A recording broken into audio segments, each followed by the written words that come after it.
Love and light, everybody. Much respect. Going back on an old topic here, digging up some of the archives to make some adjustments and just kind of put some new elements forward in this theory regarding the Rh negative bloodlines. Want to do some review and try to consolidate the entire stream of thinking into one concise video, and maybe put forward a bit of somewhat of a new theory on regarding child sacrifice. So I've actually made this video quite a few times, and I was not satisfied with the results, and I'm really trying to organize it as best I can. But I want to start with, categorically, I want to start in the science and discuss what the scientific community will tell you about the Rhesus Factor of the types of blood. Rhesus Factor is claimed by science to relate to certain majority of the people on the planet, 85%, I believe, maybe more. They have a Rh positive factor. That is your Rhesus factor. And they claim that the Rh factor is a genetic commonality with the rhesus monkey. And I want to put forward this disclaimer that I don't believe that. I do not agree with the science that anybody on this planet is related to monkeys. And I'm not alone in that belief. And science would also tell you that the absence of this genetic attachment to the monkeys generates an Rh negative blood type. And that research, the founding research of this rhesus macaque genetic connection, has been debunked. And I think it should stay debunked. I stand with the debunking of the Rh factor because I do not support social Darwinism. I believe that humans are completely and utterly separate from the animal kingdom. We do have the ability to express animalistic behavior.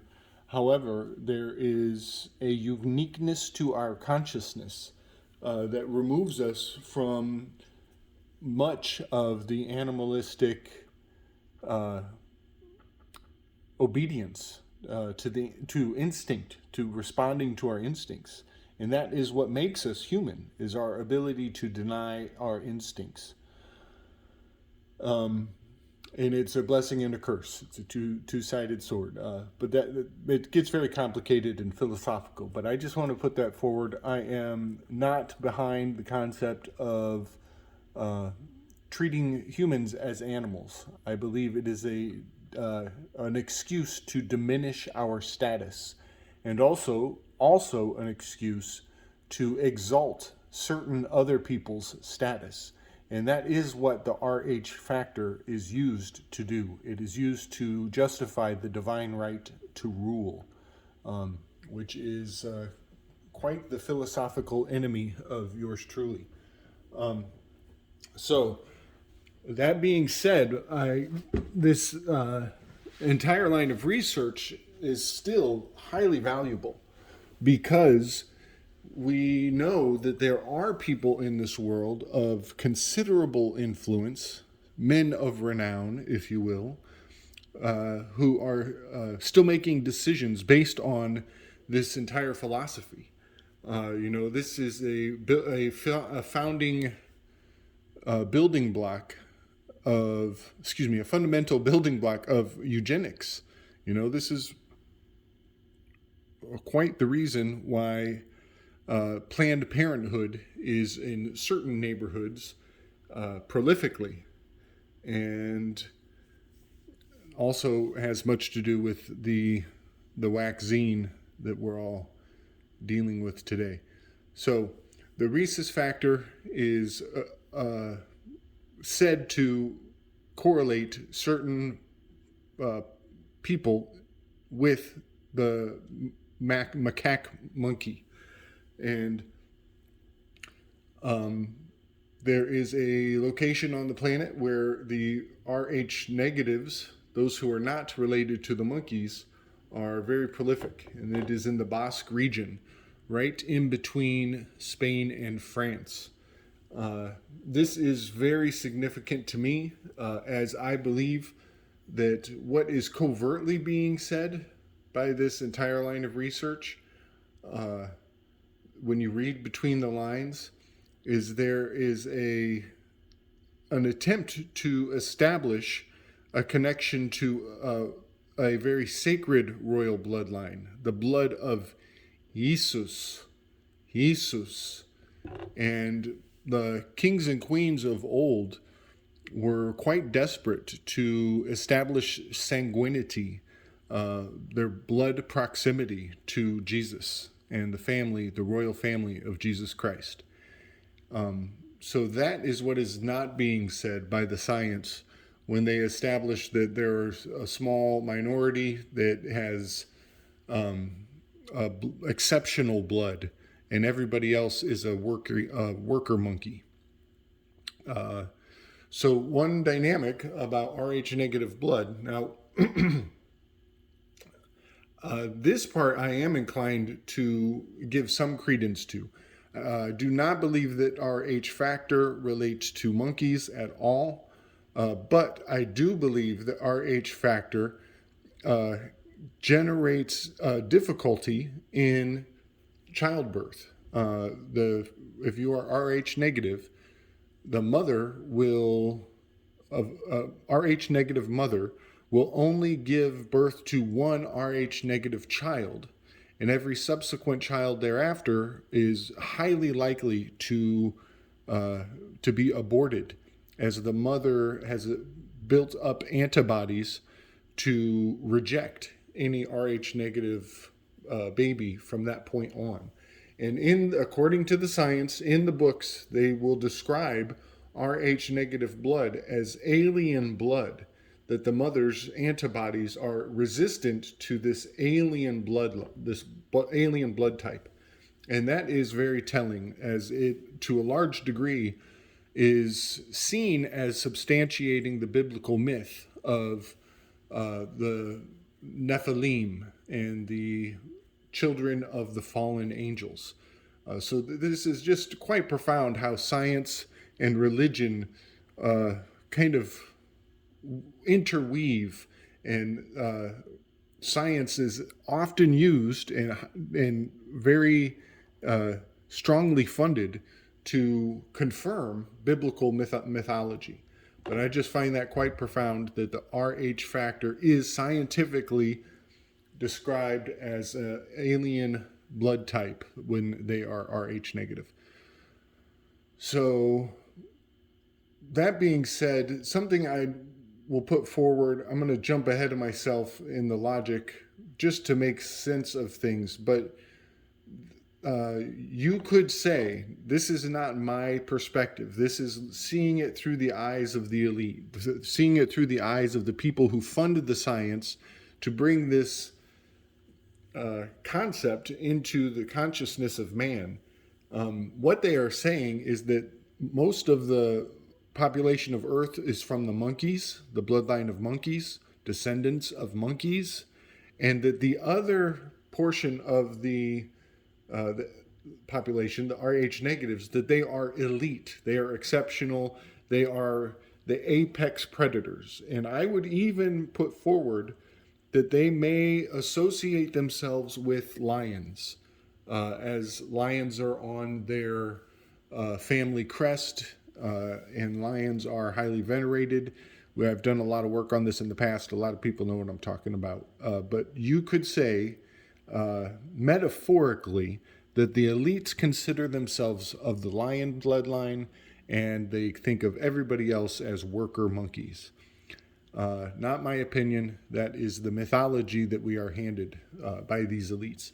So I want to give a little bit of historical context to this concept, where it's been put in place, institutionalized in the past, and built upon the biblical myth in a major way. And that is at the Jubilee Palace in Ethiopia. There is a courtyard at the entryway of the palace, and that courtyard is populated by lions, by an entire pride of lions. It has been for centuries. And when a visitor comes to seek the counsel of the king, the visitor must pass through this courtyard of lions. And by doing so, they are exposed to extremely high pheromonal screening process, where they will have a reaction, a response, a natural response to the presence of these lions, and the even the smell of hundreds of years of them eating in this location will generate a very primordial either fear response, or for some people, for the Rh negative people who walk through this courtyard, they will have maybe an arousal response. They might actually find it invigorating and not intimidating. So I'll just point out that Jubilee Palace, that's a J and a B. We are looking at Joachim and Boaz. This is the two pillars that guard the gates of Solomon's temple. And this is the reason why gatos, lions, cats, gatos, sounds exactly like gates, guarding the gates. The gatos guard the gates. So just the word gates has nested meanings.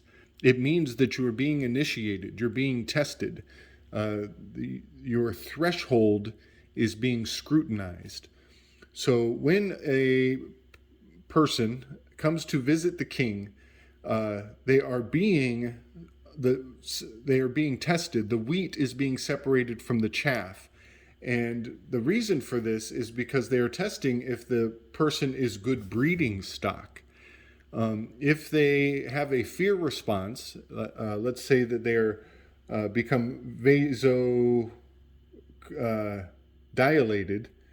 then they are, no, excuse me, if they become vasoconstricted, they are probably considered of the Rh positive blood type, that they are not an alpha predator, and that they are having a fear response to the presence of these lions. However, if they are vasodilated, let's say, or relaxed and calm and not responding with fear, then their threshold is being tested for their ability to withstand fear. And when I say threshold, we are talking about the gates, the entryway, the initiation process, but we're also talking about the tails of the lions threshing back and forth. And that is also the threshing of the wheat to separate the wheat from the chaff. All of these metaphors, these ancient practices, are actually telling us about these initiation practices. So the reason why the person visiting the king must be tested to see if they are of good breeding stock, if they are Rh negative or positive, is because if they should mate with a woman of the court in that Jubilee Palace, then their offspring will have an ability to survive the exposure to the toxoplasmosis of the lion's den. But if they are Rh positive with a rhesus positive blood factor, their offspring will not survive exposure to the toxoplasmosis. And that makes them not of promising breeding stock. And so having the lions in the courtyard is a ancient method of separating the Rh negatives from the Rh positives as a means to determine if the potential child can live in the presence of the apex predator lions. So that brings us up to date on some of the history, the well-founded, actual, factual history. And I want to bring forward a little bit of the myth, some of the reason that this practice was put into place. And it has to do with the story of Daniel in the lion's den. And just a side note, I have heard that the Cathars did not acknowledge the first 5 books of Genesis. And I suspect I hold a place in my mind for the fact that that might be because the first 5 books of Genesis may not have existed in the days of the Cathars, and that they may actually that the first 5 books were added post Cathar rebellion, after the Albigensian Crusades. Just a theory that I have. And if that's true, that actually brings the book of Daniel much closer to the initiation, much closer to the beginning of the biblical texts.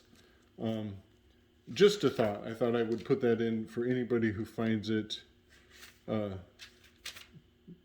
meaningful or informative. The idea that the first 5 books of the Bible may have been late additions is pretty profound.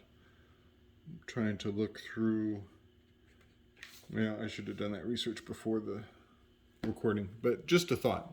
So the story of Daniel is it's a great story. Daniel was a prophet, and he was living under the rule of the Babylonian kings, the end of the Babylonian kings.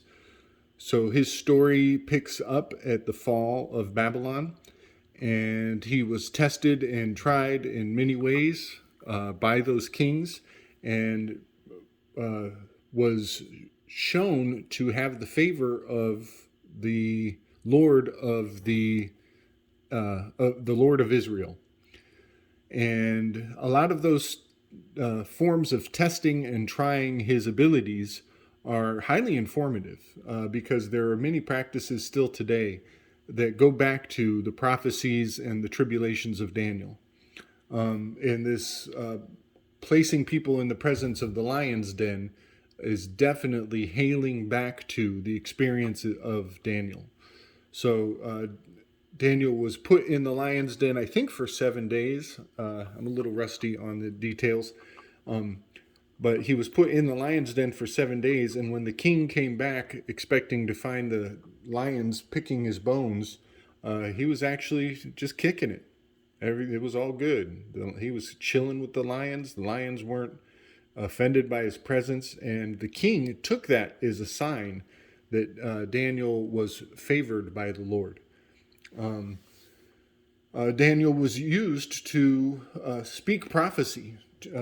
There was a sacred vision that the king had where a disembodied hand wrote a message on the wall in a coded language, and all the king's his magi and his sage advisors were unable to decipher the prophecy, and he brought Daniel forward, I think at the behest of his wife. His wife told him, bring Daniel, he's a smart dude.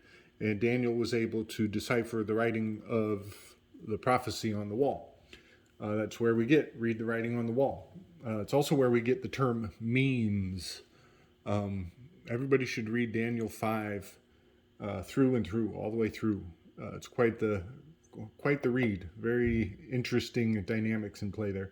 But Daniel was given over to the class of eunuchs.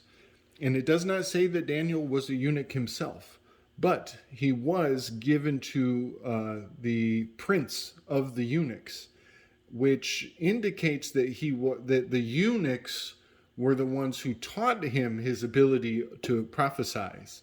And theoretically, let's just say, it's not in the Bible this way, but let's just say if Daniel was a eunuch, then his endocrine and pheromonal system would be incomplete. It would be removed.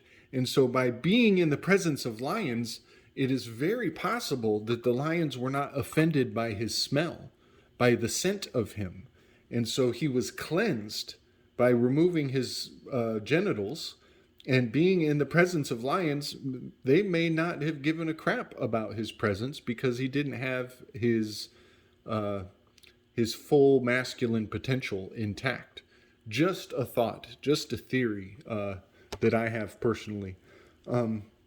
Also, eunuchs are traditionally understood to be have magical properties, the ability to prophesy. So in another myth we can look at is the Lion King. In that initiation scene, the very beginning of that movie, where Rafiki, the monkey, is upholding Simba. This is the monkey bloodline lifting up the Babylon, upholding Babylon, baby lion. Which is interesting because Rafiki is actually the one who is the prophet in the Lion King. Just an observation there, but definitely that whole opening scene on Pride Rock, where all the animals are coming to give praise to the newborn king, and there's a bird flying up above on top of Pride Rock. That whole thing is exalting symbols of Babylon, as Pride Rock is the pyramid, and the bird flying above is the all-seeing eye of providence. So just some things to think about, that these practices are very Babylonian oriented. And, you know, I translate the word Babylon as the baby loans. That entire empire is built upon the trust, the Sestake trust that is established by your birth certificate. So some more modern day myths that uphold this RH observation is real housewives. You know, the word real is in Spanish, that is real, that is royal. These are royal housewives. This is the RH negatives. And they are kind of putting a little too much busybody attention to who is of good breeding stock, who they're going to mate with, who's going to carry on the bloodline. Another example, Cecil Rhodes. He's got the RH in the Rhodes. And the Rhodes scholars are the chosen ones, those who will get preferential treatment. I will point out that Cecil R is an anagram for circle, le cercle. The Cercle is a secret society, runs the world, has the round table dynamic. They're concentric rings of influence. This is definitely where the Masons went off the rails and went the way of the dodo. Let's just leave it at that. So also, in conspiracy culture, we use this term rabbit hole. And I just love how right under our nose, the deepest rabbit hole there is, what the fuck's up with these RH negative influencers. And we use this term, rabbit hole, quite regularly. King Richard, this one came to me recently. I realized that Richard has that RH, Richard, which to me, I also hear RH red. He has the rich red, the rich bloodlines, the bloodlines of the rich. And I even wonder about the Third Reich, the Third Reich. That's a eugenics Nazi concept.